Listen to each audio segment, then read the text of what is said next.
आपका हमारी आध्यात्मिक यात्रा में हार्दिक स्वागत है। आप सुन रहे हैं शिव महापुराण, जो सनातन धर्म के ही अनमोल ग्रंथों में से एक है। इस श्रृंखला में हम आपके लिए ही इस दिव्य ग्रंथ के प्रत्येक अध्याय का शाश्वत पाठ प्रस्तुत करेंगे। आइए इस ज्ञान और धर्म की ही यात्रा को आरंभ करें।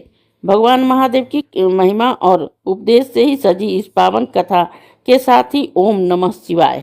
18वां अध्याय सप्तद्वीप वर्णन।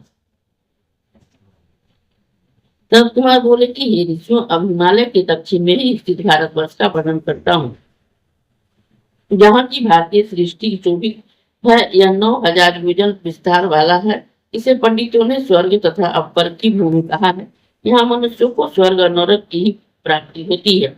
इसमें 9 भेद हैं और हैं। इसमें यह भारतवर्ष सागर से ही उत्पन्न हुआ नवाद्वीप है, जो दक्षिण के उत्तर की ओर ही हजारों योजन फैला हुआ है, जिसके पूर्व में किरात, दक्षिण में यवन और उत्तर में ही तपस्वी गण निवास करते हैं, जिसके मध्य में अनेक ब्राह्मण, क्षत्रिय, वैश्य और शूद्र युद्ध, वाणिज्य और सेवा आदि अपने कर्मों में ही तत्पर रहते हैं। जहाँ महेंद्र, मलय, साह्य, सुदामा, ऋक्ष, पर्वत, विंध्य और परियात्र, ये 7 पवन हैं। इसी परियात्र से वेद, स्मृति और पुराण आदि उत्पन्न हुए हैं, जिनके दर्शन और स्पर्श मात्र से ही सब पापों का नाश हो जाता है। यहाँ नर्मदा और सुरसा आदि 7 और अन्य भी हजारों नदियां विंध्याचल के से ही उत्पन्न तथा बड़ी श्रेष्ठ नदियां हैं, जो पापों को हरती है। इनके मंडलों में ही अनेक नगर है, जहाँ के निवासी इस नदियों और सरोवर का जल पीकर ही रहते हैं।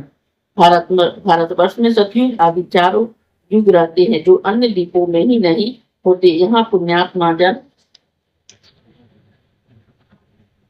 यागादिक दान और सन्यासी परलोक के लिए ही सादा तप करते हैं। समस्त जम्बूद्वीप में ही यह भारतवर्ष श्रेष्ठ और कर्म भूमि है, और यहाँ के अतिरिक्त अन्य भूमि योग भूमि है, जिसके हजारों जन्मों के पुण्य होते हैं, वही इस भूमि में ही जन्म पाता है, क्योंकि यह भारत भूमि स्वर्ग अपवर्ग का ही मार्ग है। तथा यहाँ देवता भी जन्म लेते हैं, कभी मनुष्य शरीर से, कभी शिव परमात्मा के रूप से यहाँ शरीर धारण कर विहार करते हैं। वे शुभ कार्य में ही रत और दुखी मनुष्य धन्य हैं, जिनका जन्म भारतवर्ष में होता है, क्योंकि यह स्वर्ग और मोक्ष को देने वाला है। लाख योजन के विस्तार से परिमंडित और क्षीर सागर से घिरे हुए हैं। जम्बूद्वीप का यह समाचार मैंने कहा। इसी प्रकार और भी सभी द्वीप है, जो कि अनेक पर्वतों और नगरों आदि से सुशोभित है, जिसमें ही सब मिलकर ही 110 समुद्र है।